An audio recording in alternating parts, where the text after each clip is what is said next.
Добре дошли в играта «Лов на съкровища в природата».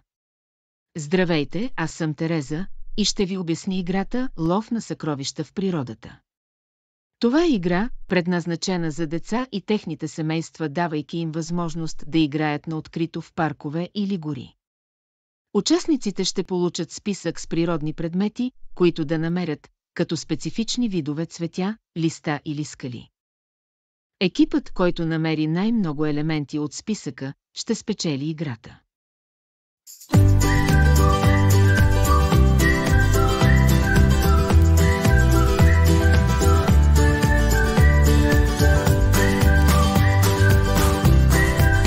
Нека преброим предметите.